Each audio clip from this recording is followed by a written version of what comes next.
नमस्कार साथियों, स्वागत है आप सभी का अंकित इंस्पायर्स इंडिया पर। मैं हूं अंकित अवस्थी और आप है मेरे साथ में पाकिस्तान की एक करतूत जानने के लिए।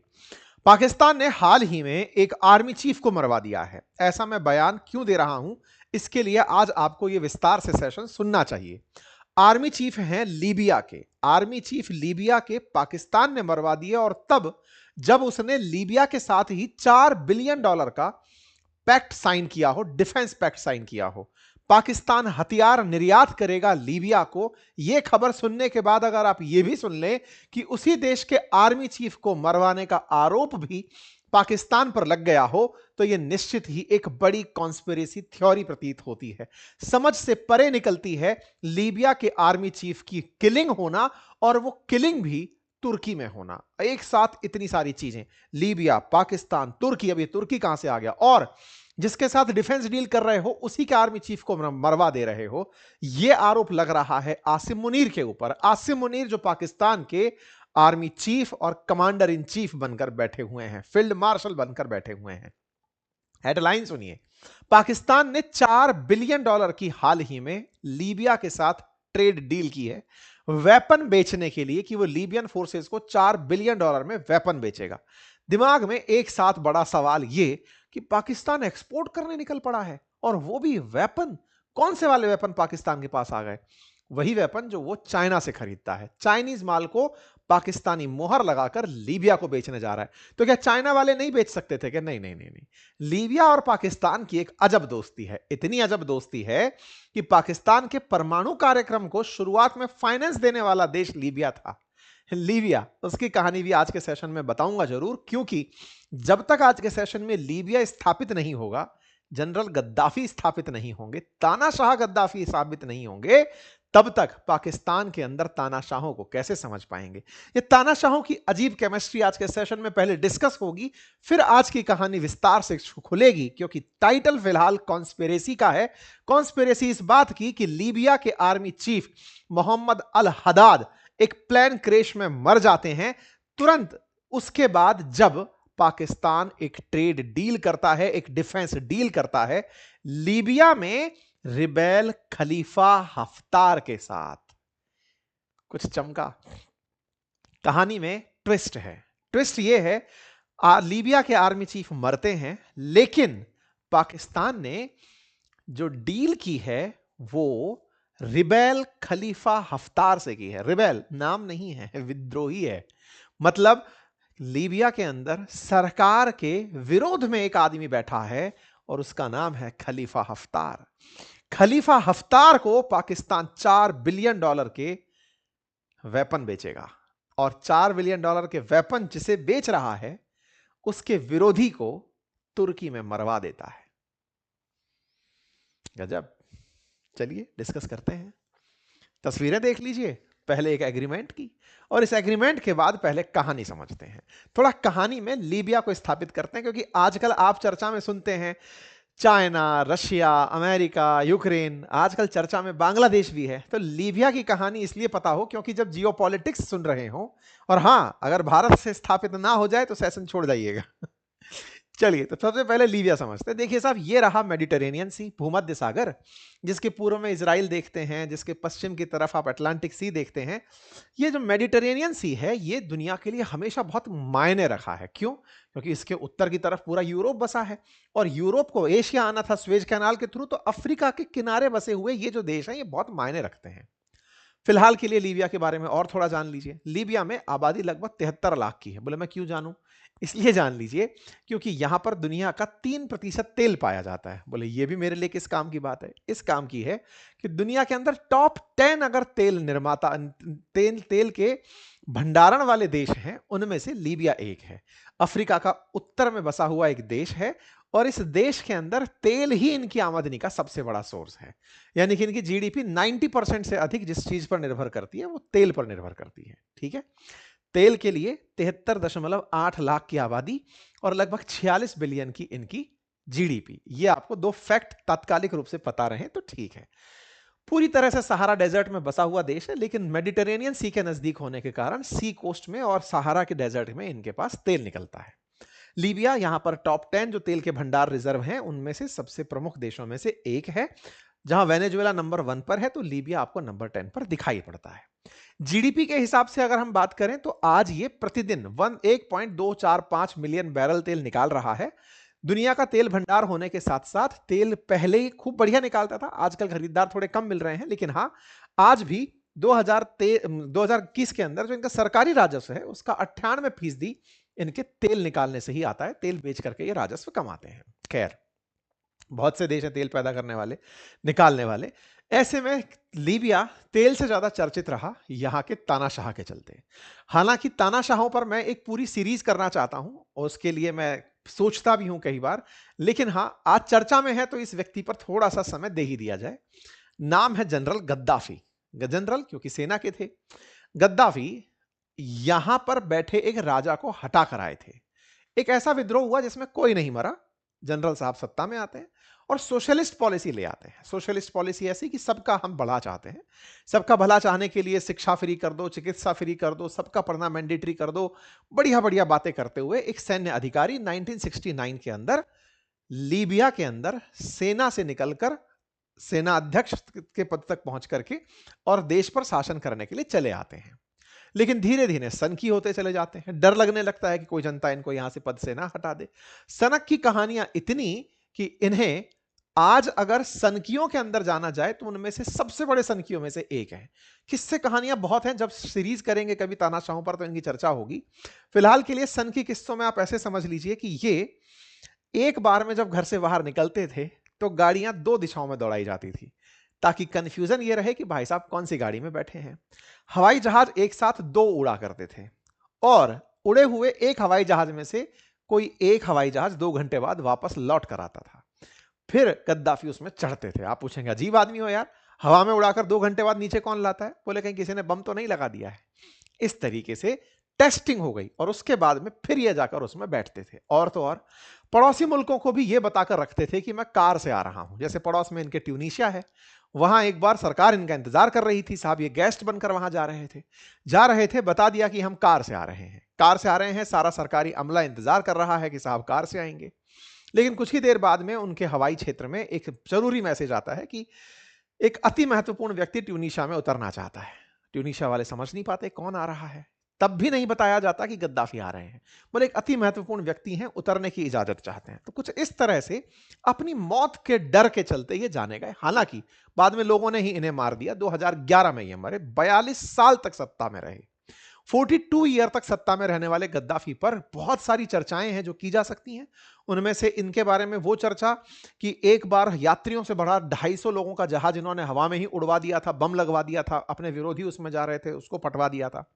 इन्हें लोग सनकी, हत्यारा, तानाशाह तमाम प्रकार के नामों से जाना करते थे। खैर, फिलहाल के लिए टाइम पीरियड पर ध्यान दीजिए। 1969 से लेकर के 2011, ये 42 साल का शासन गद्दाफी का शासन है साहब। ठीक है, एक मुस्लिम राष्ट्र, मुस्लिम सेना अध्यक्ष, तानाशाह, सनकी तानाशाह, लेकिन पाकिस्तान प्रेम अजीबोगरीब प्रकार का। अब मैं उस पर आपको सीधा लेकर चलता हूं।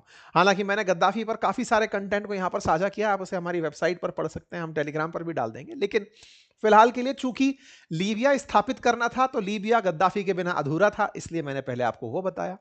अब मैं आपको बताता हूं कि गद्दाफी का पाकिस्तान प्रेम कितना था। अब मैं ये क्यों बता रहा हूं, ताकि आप ये समझ पाएं कि $4 बिलियन की डील लेने वाला लीबिया असल में पाकिस्तान प्रेमी कैसे बना। आइए मैं आपको वहां लेकर चलता हूं। जैसा आप जानते हैं, मुस्लिम वर्ल्ड के जितने भी देश हैं ये इकट्ठा होकर के एक ओआईसी की बैठक बुलाते हैं। जेद्दा में उसका हेडक्वार्टर है। मुस्लिम राष्ट्रों के अंदर उनकी बैठकों को बुलाया जाता है। ऐसे ही एक बैठक पाकिस्तान में बुलाई गई थी अराउंड 1974। और उस बैठक के अंदर पाकिस्तान में जब बैठक बुलाई गई थी उस समय गद्दाफी भी वहां पर पहुंचे थे ओआईसी की बैठक में। उस ओआईसी की बैठक में ये सारे लोग जमीन पर बैठे हुए दिख रहे हैं, पाकिस्तान के अंदर बैठक हो रही है। आज जो हम पाकिस्तान में बार बार सुनते हैं ना, हमारे पास न्यूक्लियर बम दिखाने के लिए थोड़ी है, न्यूक्लियर बम दिखाने के लिए थोड़ी है, वो न्यूक्लियर बम की कहानी असल में इस ओआईसी की बैठक 1974 से शुरू हुई थी। हुआ ये कि तमाम मुस्लिम राष्ट्र जब इकट्ठे हुए तो यहां पर गद्दाफी भी पहुंचे थे।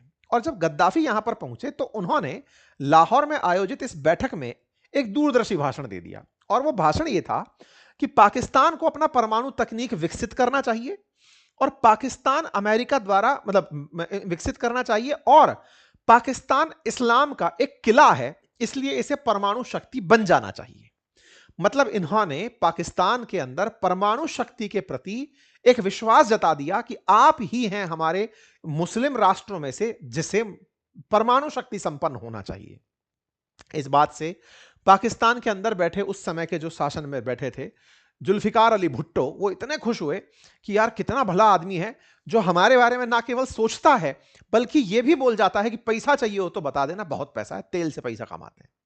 भाई साहब, इन्हीं के नाम पर पाकिस्तान में आज भी गद्दाफी स्टेडियम है। तो जो गद्दाफी स्टेडियम है ना, वो गद्दाफी के उस मोटिवेशन से है जिससे जुल्फिकार अली भुट्टो ने खुश होते हुए उन्हें एक नाम से स्टेडियम दे दिया। लीबिया वाले इतने खुश थे पाकिस्तान के इस सम्मान से कि सुनो पैसा चाहिए तो बताना। तो भाई साहब 1976 में $50 मिलियन का इन्हें ऋण दिया गया। पाकिस्तान की बैंक को मिला ये ऋण $50 मिलियन 1976 में बड़ा रकम होता था। ये ऋण जो पाकिस्तान को दिया गया, इसका उद्देश्य था कि तुम अपना परमाणु कार्यक्रम चलाओ। अभी हाल ही में सारे जहां से अच्छा करके एक वेब सीरीज आई है, उसमें यह बात मेंशन की गई है कि पाकिस्तान के शुरुआती परमाणु कार्यक्रम जो कऊटा में बन रहा था, जिसको भारत ने नाकाम करवा दिया था, उसमें लीबिया का हाथ था। लीबिया वालों ने इनको पैसा दिया था। पाकिस्तान के परमाणु कार्यक्रम के इनिशियल फंडर्स में लीबिया था। जब पाकिस्तान पैसे की कमी से जूझ रहा था कि भाई भारत वाले परमाणु परीक्षण की तैयारी में लगे हुए हैं, हमें भी बनाना चाहिए, तो लीबिया उस समय इनिशियल फंडर्स में था। ठीक है साहब, लेकिन यहां पर कुछ चीजें बदलती हैं। पाकिस्तान में सैन्य तख्ता पलट होना आम बात है। जो भी सत्ता में है उसको पलट के दूसरे को आना है। प्रधानमंत्री कभी 5 साल पूरे करते नहीं है। अगला नंबर शहबाज शरीफ का है, जल्दी पलटी खाएंगे, आसिम मुनीर बन जाएंगे। ऐसे में 1977 के अंदर जुल्फिकार अली भुट्टो की सत्ता बदल जाती है और उनकी जगह पर जनरल मोहम्मद जिया उल हक सत्ता में आ जाते हैं। ये भी सेना के हैं। इधर जिया उल हक सत्ता में आते हैं और ये इस बात से चिड़े हुए हैं कि तुम बेटा आजकल बहुत ज्यादा संपर्क में हो लीबिया वालों के, अब तुम्हारी तो उनसे मित्रता तोड़वानी है। तुम पाकिस्तान के अंदर उनकी नीतियों को लाना चाहते हो, सोशलिस्ट नीतियों को लाना चाहते हो, तुम काम के हो ही नहीं। तो बोले क्या करें साहब, जिया उल हक आते हैं। जिया उल हक का आना ये इस तरह से आप याद रख सकते हैं कि 1971 में पाकिस्तान ने जिस तरह की हार पाई थी उससे भी सेना चिड़ी हुई थी, क्योंकि पाकिस्तान से पूर्वी पाकिस्तान अलग होकर बांग्लादेश बना था। खिसियाए हुए सेना के लोग थे।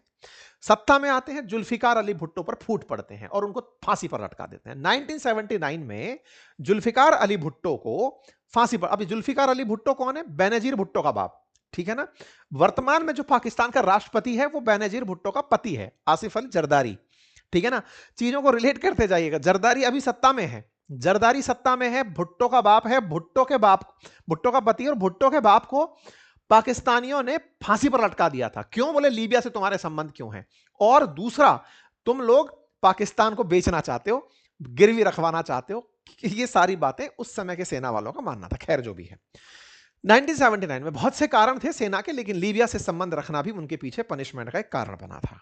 फिलहाल जुल्फिकार अली भुट्टो मरवा दिया अपन ने। अब सेना यहां शासन में आती है। लीबिया का इस बात पर भयंकर गुस्सा होता है कि यार ये क्या मतलब है, हमारे संबंधों पर तुम इस तरह की हरकत कर रहे हो।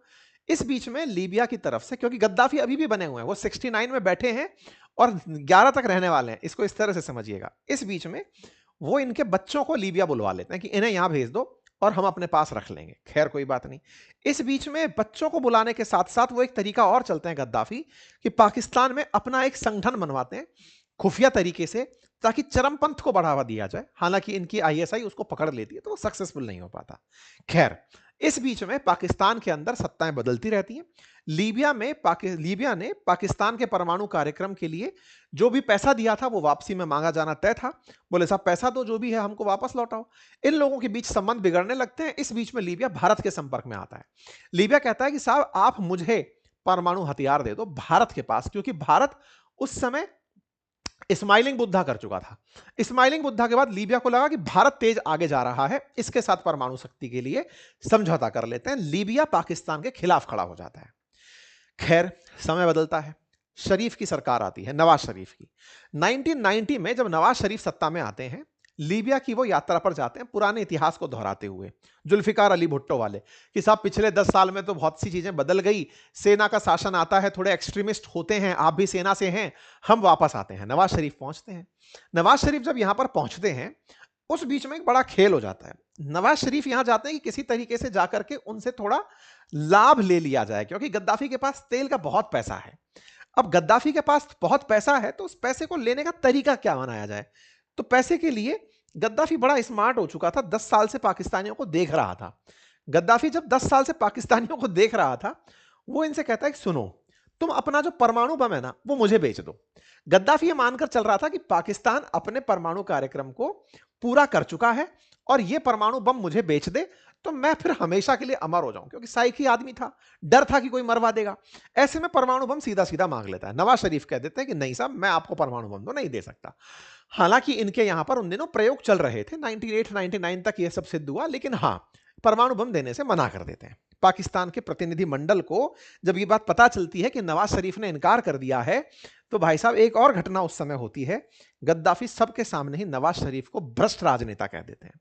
इस बात से पाकिस्तानी प्रतिनिधिमंडल जो वहां गया होता है लीबिया में, वो भड़क उठता है और सब लोग वहां से उठ उठ के निकल लेते हैं। हद ये हो जाती है कि पाकिस्तान वाले वापस आकर के लीबिया के राजदूत को अपने यहां से भगा देते हैं कि तुम जाओ बेटा, यहां से नहीं चलेगा तुम्हारा काम। चलो कोई बात नहीं साहब, लीबिया के साथ जो भी संकट होना तो हो लिया, नवाज शरीफ बेइज्जती करा आते हैं। फिर आता है बेनजीर भुट्टो का नंबर। बेनजीर भुट्टो प्रधानमंत्री बनती है पाकिस्तान की। बेनजीर भुट्टो जुल्फिकार अली भुट्टो की बेटी, पीपीपी पार्टी, ठीक है, पार्टी सरसत्ता में आती है। इन्हीं के पत्ती हैं जरदारी, बिलावल भुट्टो बेटा है इनका। इनको हालांकि मरवा दिया गया, इनका भी असैसिनेशन हुआ था, लेकिन ये सत्ता में आती हैं। ये सत्ता में आती हैं तो लीबिया से फिर से संबंध बहाल होते हैं, क्योंकि जुल्फिकार जो इनके पिता थे वो लीबिया के संबंधों के चलते ही तो बर्बाद हुए थे। अब वो वापस से आते हैं, संबंध दोबारा से दोहराए जाते हैं, गद्दाफी के साथ इनका प्यार बढ़ने लगता है। इसी बीच में पता चलता है कि पाकिस्तान ने अपना परमाणु जानकारी लीबिया को देना शुरू कर दिया है, क्योंकि यार तब का वो $50 मिलियन देकर बैठा था। किसके लिए? कि परमाणु कार्यक्रम शुरू करो तो देना। यहां पर बेनजीर के टाइम पर इनको परमाणु कार्यक्रम दिए जाने शुरू होते हैं। यहां पर एक अब्दुल कादिर खान नाम का वैज्ञानिक होता है, AQ खान, जो यहां का परमाणु वैज्ञानिक माना गया, जिसको एक तरह से अब्दुल कलाम साहब की तरह पाकिस्तान वाले मानते हैं। ये कादिर खान नाम का जो व्यक्ति है, ये अवैध रूप से अपना परमाणु कार्यक्रम लीबिया को बेच देता है। इसके ऊपर आरोप था कि इसने लीबिया को बेचा है, इसने ईरान को भी बेचा है, गैस सेंट्रीफ्यूज के डिजाइन बेचे हैं, परमाणु हथियार डिजाइन बेचा है, निर्माण उपकरण, तकनीकी सहायता, सब कुछ इसने बेच दिया। अमेरिका ने 2004 में इस बारे में जानकारी देते हुए कहा कि $100 मिलियन के एवज में पाकिस्तान ने लीबिया को परमाणु कार्यक्रम बेचा है। यह जानकारी व्हाइट हाउस के अंदर जो सुरक्षा सलाहकार थे जिम विल्किंसन, उन्होंने कहा था कि इन्होंने बकायदा अपनी $100 मिलियन के अंदर ये सौदे किए हैं और ये पूरी तरह से परमाणु कार्यक्रम बेचे गए हैं। और ये ट्रांजैक्शन की रेट्स भी बाहर निकल कर आई। लीबिया ने पाकिस्तान को $150 मिलियन दिए थे। AQ खान ये काम करने आया था और ये खबर काफी बड़ी खबर बनी थी। ठीक है, तो कुल मिलाकर के अब बात तो यहां तक क्लियर हो गई। पाकिस्तान न्यूक्लियर वेपन बनाते बनाते लीबिया के काम का हो गया था। लीबिया पाकिस्तान को फंड क्यों कर रहा था? एक तो भाई धार्मिक रूप से प्यार प्रेम तो था ही, और लीबिया को लगता था कि मैं अपने यहां पर बम बना पाऊं या ना बना पाऊं, पाकिस्तान बना लेगा, क्योंकि उसको भारत से प्रतिरोध है।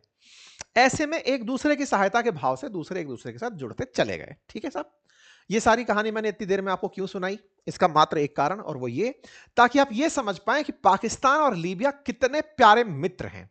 आज के कंटेक्स्ट में इस बात को इसलिए स्थापित कर लीजिए क्योंकि फिलहाल जो बेनजीर भुट्टो मर चुकी हैं, उनके पति जरदारी जो हैं, वो इस समय पर पाकिस्तान के राष्ट्रपति हैं। मतलब उसी विचारधारा का फिलहाल शासन चल। आप कहेंगे ऐसे तो नवाज शरीफ का भाई शहबाज शरीफ भी प्रधानमंत्री है। दो विपरीत विचारधारा फिलहाल सत्ता में बैठी है, सेना चुपचाप बिठाकर चल रही है कि बकवास नहीं करोगे नहीं तो पटक के मारेंगे सबको। तो ऐसे में इन दोनों की सरकारें चल रही हैं और लीबिया के साथ इस समय आसिम मुनीर अपनी तरफ से हाथ बढ़ाते हैं। अभी लीबिया में क्या है? तो क्या होता है जनाब, अरब स्प्रिंग, जहां पर अरब भाषा बोली जाती थी मिडिल ईस्ट के अंदर और अफ्रीका के उत्तरी अफ्रीका वाले हिस्से में, वहां पर जनता तानाशाही के खिलाफ खड़ी हो जाती है। बात है 2010 और 11 की। जनता जब खड़ी होती है तो वह वहां पर सत्ता का परिवर्तन कर देती है। सत्ता परिवर्तन होती है तो गद्दाफी की सत्ता उलट दी जाती है, गद्दाफी को मार दिया जाता है। 2011 में एक तरह से जनता का शासन लीबिया में स्थापित हो जाता है। 2011 से आज आप 2025 में हैं, अब तक लीबिया को स्थिर सरकार नहीं मिली है। स्थिर सरकार नहीं मिली है तो लीबिया में किसका शासन है? यही बड़ा सवाल है। लीबिया में इस समय दो सरकारें चल रही हैं, एक वो जो कि यूनाइटेड नेशंस मान्यता प्राप्त है और एक वो जो तेल के कुओं पर कब्जा करके बैठी हुई रिबेल्स की सरकार है। अब यूएन के द्वारा मान्यता प्राप्त सरकार और दूसरी रिबेल्स की सरकार, ये दो सरकारों में से बड़ी सरकार फिलहाल रिबेल्स की सरकार है, जिनके पास तेल के कुएं हैं, विद्रोहियों की सरकार है। ये बिल्कुल वैसे ही है जैसे यमन में है हूतिये और हदिये, दो प्रकार के लोग हैं, हूती और हदी, जो कि यमन में है। ऐसे ही लीबिया में एक शासन यूएन द्वारा स्थापित है और एक शासन जो कि विद्रोहियों का है। विद्रोहियों का एरिया बड़ा है। जो लीबिया की राजधानी है त्रिपोली, वहां पर नाटो समर्थित यूएन का शासन है या यूएन वाली पार्टी का शासन है। अब यहां तक क्लियर हुआ? आइए अब आगे बढ़ते हैं। ये जो आप हस्ताक्षर होते हुए देख रहे हैं आसिम मुनीर की प्रेजेंस में, ये पाकिस्तान की तरफ से साइन किया जा रहा है विद्रोहियों के साथ में। विद्रोही $4 बिलियन के पाकिस्तान के माध्यम से JF-17 जो चाइना वाले फाइटर जेट है वो खरीद रहा है। विद्रोहियों के पास इतना पैसा है कि वो पाकिस्तान से फाइटर जेट परचेज कर रहा है। यही वो डील हो रही है। फिर ये मर कौन गया? जो यूएन द्वारा स्थापित सेना सरकार है, उसका भी एक सेना का कमांडर है, उसका भी एक सेना का चीफ है, वो मर गया। कहां मर गया? वो तुर्की की यात्रा पर गया था। तुर्की की यात्रा पर क्यों गया था? क्योंकि वो तुर्की से डिफेंस डील करना चाहता था। इंटरेस्टिंग देखिए, तुर्की और पाकिस्तान के बीच में हो सकता है रस्साकसी हो जाए यहां पर। किस बात पर? ध्यान से समझिए। यह व्यक्ति जो मरा है ना, यह यूएन वाली सरकार का चीफ था। यह तुर्की से आर्म डील करने गया था। यह पाकिस्तान से आर्म डील नहीं चाहता था। तुर्की भी डिफेंस इक्विपमेंट बेचना चाहता है, पाकिस्तान भी बेचना चाहता है। पाकिस्तान के अपने नहीं है, वो चाइनीज F-16 जो JF-17 है, उन्हें अपना स्टिकर लगा के देना चाहता है। इसी काम के लिए जब यह तुर्की गया तो तुर्की से इसकी हवाई जहाज के उड़ते ही 30 मिनट में ब्लास्ट हो जाता है। 8 लोग बैठे थे, सब के सब मर जाते हैं। यहां पर सारी खबर बनती है। यहां पर साहब ये देखिए, 16 JF-17 फाइटर जेट खरीदने के लिए पाकिस्तान की तरफ से, पाकिस्तान और इनके बीच में समझौता होता है। और ये अपनी तरफ से बड़ी बड़ी पाकिस्तान वाले वहां डींगे हाँकते हैं कि पाकिस्तान का जो ऑलरेडी खुद के देश में बना हुआ जो डिफेंस इक्विपमेंट है, उससे इन्होंने ऑपरेशन सिंदूर में भारत को हरा दिया, इसलिए अब हम आपको माल बेचने आए हैं और आप हमारा ये माल खरीदो और बढ़िया से रहो। और इस बीच में तुर्की से गए हुए जो लीबिया के सेना के चीफ ऑफ जनरल स्टाफ थे मोहम्मद अल हदाद, उनकी मौत हो जाती है। मतलब इधर डील होती है और उधर मौत हो जाती है। तो यहां पर बड़ा सवाल बनता है कॉन्स्पिरेसी का। क्यों कॉन्स्पिरेसी? इस बात की कि यह व्यक्ति एक तरीके से पाकिस्तान विरोधी हुआ। पाकिस्तान विरोधी क्यों हुआ? क्योंकि यह नहीं चाहता था कि विद्रोही लोग पाकिस्तान से, भाई ऑब्वियस सी बात है ना, जिसका जो शासन है। अब मैं थोड़ा मैप पर आपको एक बार इस शासन को भी दिखा देता हूं। इस मैप को देखिए, फिर मैं लौटूंगा वापस। आजा भाई, मैप कहां? ये रहा, ये मैप है। ये लीबिया का मैप है। ऊपर मेडिटेरेनियन सी है, ये इसकी राजधानी ट्रिपोली है। ये जो आप ऊपर वाला एरिया देख रहे हैं ना, ये गवर्नमेंट ऑफ नेशनल अकॉर्ड, जिसका सेना अध्यक्ष मरा है। और ये जो येलो वाला एरिया आप देख रहे हैं, जो बड़ा एरिया है, ये बैठा हुआ है तोब्रुक बेस्ड गवर्नमेंट। ये तोब्रुक बेस्ड गवर्नमेंट कौन सी है? विद्रोहियों की सरकार है। विद्रोहियों की सरकार से पाकिस्तानियों ने समझौता किया और ये वाली जो सरकार है, ये तुर्की से समझौता करने गई थी। जिसका सेना अध्यक्ष मरा है वो इसका आदमी है। मरवाया कौन होगा? पाकिस्तान। यह बात कौन बोल रहा है? सब लोग बोल रहे हैं। तुर्की भी इसी बात की जांच पर निकला हुआ है। यहां पर आप तस्वीरें देखते हैं, ये वो मलबा है जो हवाई जहाज फटने का है, और ये घर के पीछे ब्लास्ट होती हुई तस्वीरें शायद आपको दिखाई दे रही हो। ये मृतकों के शरीरों को उठाते हुए ले जाकर दिखाया गया। 8 लोगों की जान गई थी। हमने अपने, जब ये ब्लास्ट हुआ था उस समय पर आपके लिए अपने जो वेबसाइट है हमारी अंकित इंस्पायर इंडिया की, वहां पर इसे पहले ही शेयर कर दिया था। जो लोग यहां पर थे उनका कहना था कि ऐसा लगा जैसे कोई बम फटा हो, और यहां पर बम फटने की जो सूचना है वो असल में ब्लास्ट की थी, हवाई जहाज में हुए ब्लास्ट की। तुर्की ने इसे किलिंग माना है, ना कि टेक्निकल फॉल्ट। तुर्की इस बात से चिढ़ा हुआ है, लेकिन वो बोले कैसे? पाकिस्तानी अपनी औकात पर जो आ गए। तुर्की सरकार ने घटना की जानकारी देते हुए कहा कि हम इसको यह नहीं मानते कि मौसम की वजह से हुआ है। मोहम्मद अल हदाद जो मरा है, यह लीबिया के अंदर सेना का स्टाफ चीफ था और ये लंबे समय से यहां पर था। देश के अंदर जो त्रिपोली समर्थित सरकार है, जो कि दबीबा के द्वारा चलाई जा रही है, उसका सेना अध्यक्ष यही था। और दूसरी तरफ खलीफा हफ्तार का जो प्रशासन है, उनके साथ पाकिस्तानी लोग समझौता करने गए थे। तो आप तस्वीर में देखें, तुर्की गए हुए इस आदमी की तस्वीरें ये रही। तुर्की के अंदर की फोटोज हैं। यही व्यक्ति वहां से निकलकर मरा है। खेला पाकिस्तानियों के द्वारा किया गया है, ऐसा आरोप लग रहा है। Libyan army chief Mohammed Ali Ahmed al Haddad जो कि मारा गया, जो कि खिलाफ था सब स्टैंडर्ड वेपन डील के जो पाकिस्तान के साथ हो रही थी, उसके मारे जाने की खबर इस समय सोशल मीडिया पर बड़ी खबरों में से है। यहां पर आपके दिमाग में एक बड़ा प्रश्न चलने लगेगा कि साहब ऐसा करके तो इसने तुर्की को अपने खिलाफ कर लिया, पाकिस्तान चाइना का माल बिकवाने लीबिया गया, बढ़िया डिफेंस डील उठा ले गया और साथ में लीबिया के अंदर एक सेना अध्यक्ष को मरवा दिया, तुर्की के साथ विश्वासघात कर दिया। क्या पाकिस्तान का कद इससे बहुत बढ़ गया? दो बातें यहां पर स्पष्ट हैं। यहां पर कई सारे सवाल हैं। पहला, यूनाइटेड नेशन ने वर्ष 2011 में ही लीबिया पर आर्म्स एम्बार्गो लगाया हुआ है, अर्थात लीबिया हथियार नहीं खरीद सकता। फिर भी हथियार खरीदने के लिए दोनों तरफ से लोग निकले हुए थे। ऐसे में बड़ा सवाल यूएन के इस समय कार्यहीन होने पर है कि कैसे यूएन के प्रेजेंस में ये सारे काम हो रहे हैं। दूसरा, अमेरिका पाकिस्तान पर इतनी आंखें मूंद कर कैसे रह सकता है कि वो चीनी वेपन्स को बिकवाने के लिए दूसरे सेक्टर में जा रहा है और अमेरिका चुप बैठा हुआ है। तुर्की जो पाकिस्तान पर विश्वास करके उसके साथ हमेशा खड़ा रहता है, उसके साथ डिफेंस डील करने आए हुए व्यक्ति को इस तरह की जब मौत मारी जाती है, तब भी वो पाकिस्तान पर कोई बयान क्यों नहीं देता है?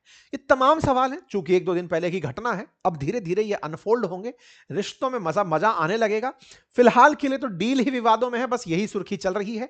लेकिन हां, आने वाले समय में कुछ तो बढ़िया होगा, क्योंकि तुर्की के अंदर जो भी घटना हुई, अगर वो पाकिस्तान प्रायोजित थी तब तो पाकिस्तान तो गयो, लेकिन उस विद्रोही ग्रुप द्वारा प्लांट थी जो कि दूसरी तरफ से पाकि हिस्से पर शासन कर रहा है, तो पाकिस्तानी लोग कहेंगे साहब हमने कुछ नहीं करा, ये तो इनकी आपस की लड़ाई थी, मर गए। खैर, व्यापार में सब कुछ जायज है जनाब, है ना? तो यहां पर अब देखना पड़ेगा कि किस तरह से ये घटना आगे बढ़ती है। लेकिन आपको घटना मैंने बहुत ही सारगर्भित समय में बहुत बड़ी सारी घटनाओं को एक साथ समझाने का प्रयास किया है।